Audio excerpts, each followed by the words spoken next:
Jorhat press ক্লাবত গণ সাংস্কৃতিক মঞ্চ অসমৰ উদ্যোগত সদৌ অসম ভিত্তিত কবিতা আবৃত্তি প্ৰতিযোগিতা অনুষ্ঠিত হয়। মুক্তিযোদ্ধা তথা বিশিষ্ট কবি শৰৎচন্দ্ৰ দত্তৰ ১০ম মৃত্যুবাৰ্ষিকী উপলক্ষে অনুষ্ঠিত কৰা হয় এই প্ৰতিযোগিতাখনি। এই অনুষ্ঠানটিৰ বিশেষ তাৎপৰ্য এই যে মুক্তিযোদ্ধা মই আহিছো কাব্যগ্ৰন্থৰ কবিতাৰ আধাৰত আয়োজিত এই কবিতা আবৃত্তি প্ৰতিযোগিতাখনিত অসমৰ বিভিন্ন ঠাইৰ পৰা প্ৰতিযোগীসকলে অংশগ্ৰহণ কৰে। প্ৰতিযোগিতাখনিত ক, খ, গ এই তিনিটা শাখাত বিভিন্ন বয়সৰ প্ৰতিযোগীসকলে অংশগ্ৰহণ কৰে। কণমানি সকলৰ পৰা আৰম্ভ কৰি পূৰ্ণবয়স্ক আবৃত্তিকাৰসকলৰ আবৃত্তিত অনুষ্ঠানটিয়ে এক বিশিষ্ট মাত্ৰা লাভ কৰে। অনুষ্ঠানৰ আৰম্ভণিতে কবি তথা মুক্তিযোদ্ধা শৰৎচন্দ্ৰ দত্তৰ প্ৰতিচ্ছবিত বন্তি প্ৰজ্বলন আৰু মাল্য অৰ্পণৰ জৰিয়তে তেওঁৰ প্ৰতি সশ্ৰদ্ধ প্ৰণাম জনোৱা হয়। সাহিত্য আৰু সাংস্কৃতিক চেতনাৰ প্ৰচাৰত এনে আয়োজনসমূহে আগন্তুক প্ৰজন্মক অনুপ্ৰাণিত কৰি তুলিব। যোৰহাটৰ পৰা অনুপম বৰা ৰিপৰ্ট, পোহৰ লাবিত।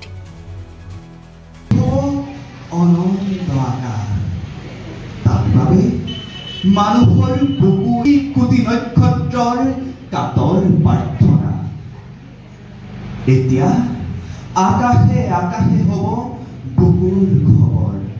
প্ৰণয়ৰ শিখা বুকুজোৰা বুকু বুকুৰ হিয়াৰ মাজত দিবা জীৱনৰ অনন্ত লহৰী।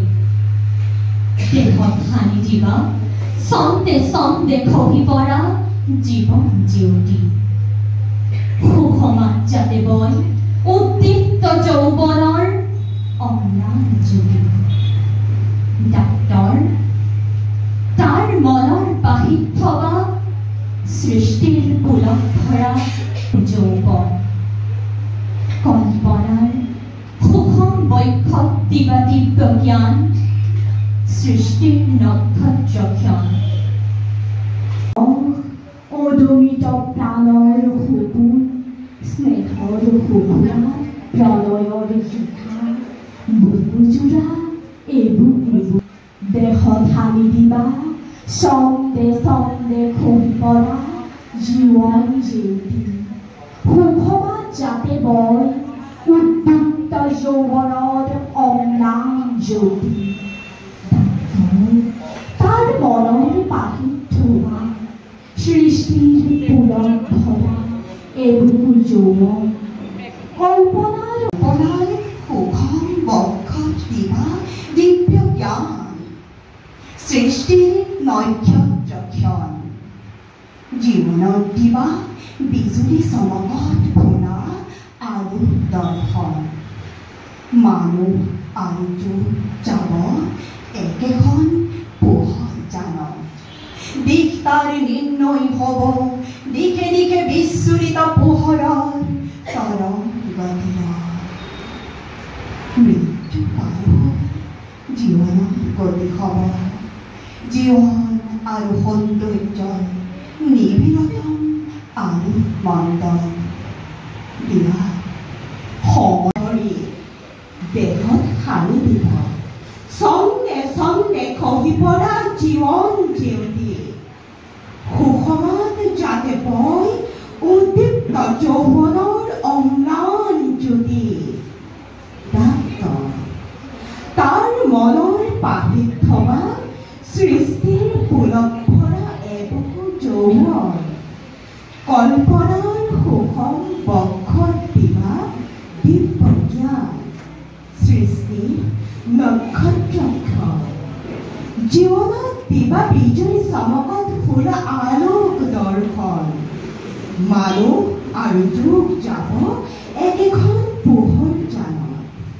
দিশতাৰ নিৰ্ণয় হ'ব দিশে দিশে বিস্ফোৰিত সপোন। স্নেহৰ সপুৰাত প্ৰণয়ৰ সপোন। হিয়াৰ মাজত দিবা জীৱনৰ অনন্ত লহৰী। দেহত সানি দিবা ছন্দে ছন্দে খহি পৰা জীৱন জিউতি। সুষমাজ যাতে বয় উদ্দীপ্ত যৌৱনৰ অম্লান জ্যোতি। ডাক্তৰ সৃষ্টিৰ পুলক ভৰা বুকু যৌবন কল্পনাৰ সুখম বৈক্ষত দিবাৰ দিব্য জ্ঞান নিপুণতাৰ ফুলবোৰ সজাই দিয়ে মুক্তিৰ প্ৰভাত জীৱন দৰ্শনৰ ৰস অদমিত প্ৰাণৰ সপোন স্নেহৰ সপুৰাত প্ৰণয়ৰ শিখা বুকু জোৰা এই বুকুৰ দিবা জীৱনৰ অনন্ত নভৰি দেহত হানি দিবা সন্দে সন্দে খহি পৰা জীৱন জেউতি সুখবাদ যাতে বই উদিত যৌবনৰ অম্লান জ্যোতি ডাক্তৰ তাৰ মনৰ পাহিত থকা সৃষ্টি কল্পনাৰ সুষম বৈক্ষত দিবা দিব্য জ্ঞান জীৱনত দিবা মাৰু যুগ যাব একেখন পোহৰ যাব দিশতাৰি নিৰ্ণয় হ'ব দিশে দিশে বিস্তুৰিত পোহৰৰ তৰংগ তীৰত মৃত্যু পাৰ হৈ গতি মান আৰু যুগ যাব একেখন পোহৰ জানৰ দিশতাৰ নিৰ্ণয় হ'ব দিশে দিশে বিস্তুৰিত পোহৰৰ তৰংগ তীৰত মৃত্যু পাৰ হৈ জীৱন হৰিবন্দী হ'ব জীৱন আৰু সৌন্দৰ্যৰ নিবিড়তা আৰু মন্দন দিয়া সময়ৰ পাখি ঘোঁৰাত বান্ধি দিয়া দিন নিজেই সৃষ্টি নিজেই হ'ব চালক গতিৰ ধন্যবাদ।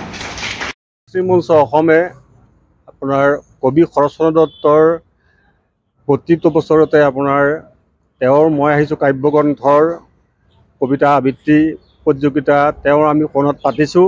আজিও তেওঁৰ সেই কবিতা আবৃত্তি প্ৰতিযোগিতা দশম মৃত্যু বাৰ্ষিকী উপলক্ষে আমি পাতিছোঁ। আজি 1 জুনত পাতিছোঁ, যদি পঞ্চায়ত নিৰ্বাচন আছিলে গতিকে আমাৰ তেখেতৰ কবিতা প্ৰতিযোগিতা পতা হোৱা নাছিলে।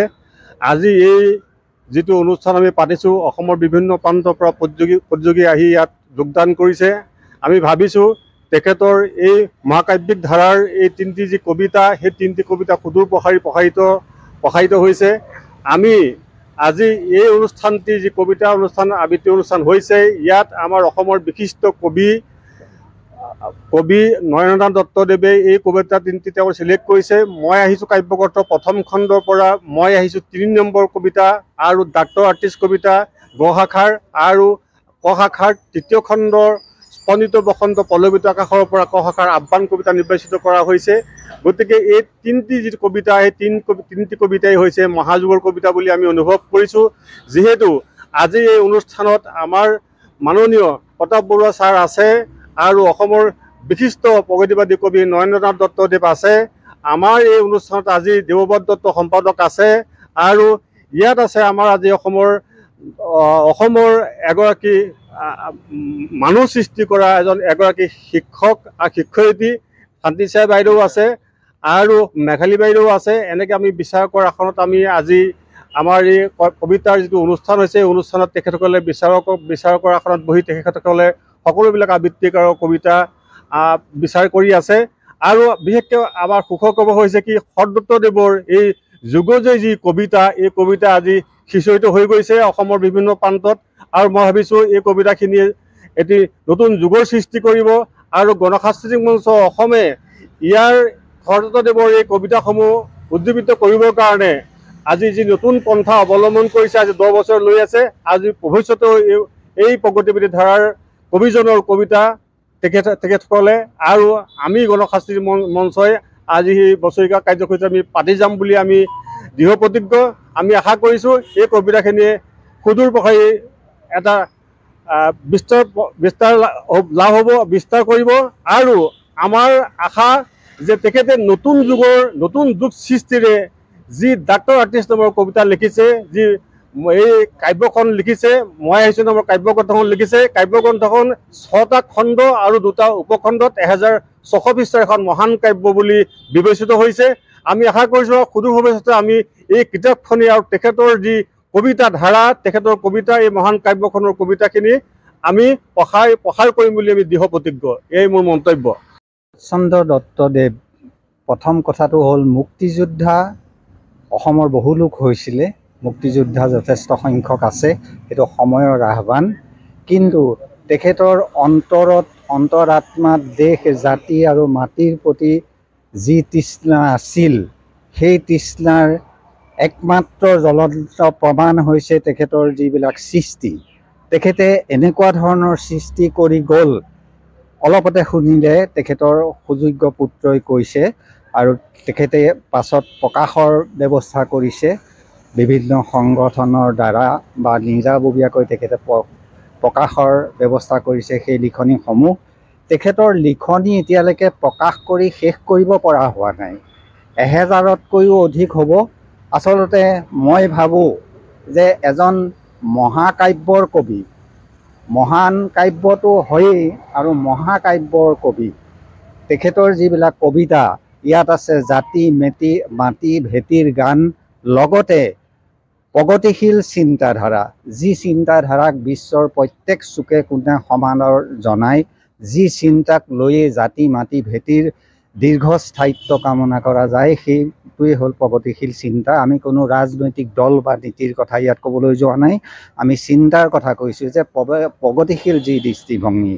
তেখেতৰ কবিতাবিলাক নিশ্চয় আপোনালোকে শুনিছে বা শুনিবলৈ পাব, এইটো আমাৰ দায়িত্ব, আমি শুনোৱাৰ ব্যৱস্থা ৰাখিম। তাত দেখিব যে সেই প্ৰগতিশীল চিন্তাৰ আৰু তেখেতৰ এটা ডাঙৰ গুণ আমি লক্ষ্য কৰিছিলোঁ যে তেখেতে আজিৰ পৰা 50 বছৰ আগত যিবোৰ কবিতা লিখি গ'ল, সেই কবিতাসমূহ বৰ্তমানৰ সাম্প্ৰতিক পৰিস্থিতিৰ লগত মিলি গৈছে। তাৰমানে তেখেত এজন যুগদৰ্শী কবি। তেখেতৰ আজিৰ সম্পৰ্কে, অতীতৰ সম্পৰ্কে আৰু ভৱিষ্যতৰ সম্পৰ্কে অহা 100 বছৰৰ চিন্তা তেখেতৰ কবিতাত পোৱা যায়।